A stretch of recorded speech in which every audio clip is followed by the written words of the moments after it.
Janaki was the daughter of King Janaka and Queen Sunaina. She was also famously known as Sita in the great epic of Ramayana, written and composed by Valmiki, which is one of the greatest works of literature in the history of ancient Bharat. Sita symbolizes the meaning of an ideal woman filled with loyalty for her husband. The meaning of her name is Faro, that symbolizes the place where she was found by her father. When we hear of Sita, the first thing that strikes us is her unconditional bond of love with Lord Rama.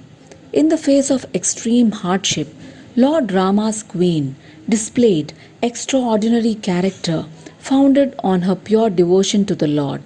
Rama had to pass test of lifting and breaking a heavy bow to win the right to marry Sita. Rama was the incarnation of Lord Vishnu, while Sita was the incarnation of Goddess Lakshmi. Hence, they were born to be together, connected by a string of eternal love. Sita embodies the character of an ideal woman to an ideal man, containing the right thoughts and actions. In Valmiki's Ramayana, Sita's origin is depicted to be from Mother Earth itself. Thus, Sita is a part of nature and is shown to be always be in harmony and at peace with nature. When Rama was asking her not to accompany him to the forest, she said that she would remain happy merely by gazing at the hills, lakes, and rivers. This exhibited her immense love and oneness with Mother Nature and all its natural elements. Throughout the Ramayana, she has been referred to as golden skinned and doe eyed. Sita had a special connection with these elements of the earth. In Ramayana, when the couple is first crossing the Ganga, Sita prays to goddess Ganga to protect Sri Rama from all the hardships of forest life. When Ravana abducts her, she calls out to all these elements of the natural world to come and rescue her.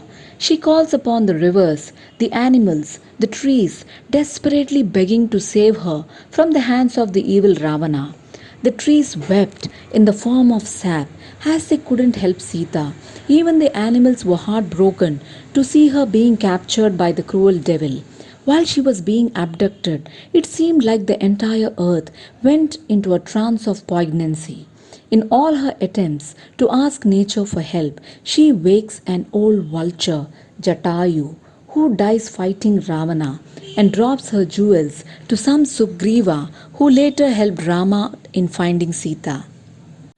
Ravana tried to win over Sita in Lanka by claiming that he loved her. However, Sita mocked Ravana by calling him a duck meandering on the shore, while referring to herself as a graceful swan who will not be swayed by a crass duck. At Lanka, during her dialogues with Ravana, she is portrayed to be a fearless woman who fought for her moral values and devotion to her husband, and the doubts of her being a submissive and weak woman is absolutely erased. This enraged Ravana, and he gave Sita 12 months to change her mind and sent her to a grove of Ashoka trees, where she was tortured by cruel and filthy women. In spite of all this bad treatment, Sita was calm both outside and inside. Her soul was still in absolute harmony, and this harmony with nature gave her the tolerance and resistance to face the terror of Ravana and his fellow demons. She constantly told Ravana to give up even shimmer of hope that she would give in to him, as his intentions were evil and actions perverse, and that she was inseparable from Rama as sunlight is from the sun. Her unequivocal devotion for Rama had been derived from her oneness, harmony, inner peace, and stability with nature. Nature gave her the strength to tolerate her stay at Lanka. Nature gave her the self belief that Rama would vanquish Ravana and rescue her from that unholy kingdom, replete with devils filled with cruel intentions. It is this inner harmony that breeds other good qualities of Sita. We see her extreme forgiveness when she pardoned all the female gods when Hanuman offered to kill them. She understood that what they did was a consequence of Ravana's orders. She was also very generous when it comes to gratitude. She willingly gifted Hanuman the necklace that Rama gave her as a token of appreciation of all the help that he and his army provided to Rama to rescue her back. Her generosity was also highlighted when she asked the wives of all the monkey warriors or Vanaras to accompany them back to Ayodhya to participate in the grand celebrations there with them.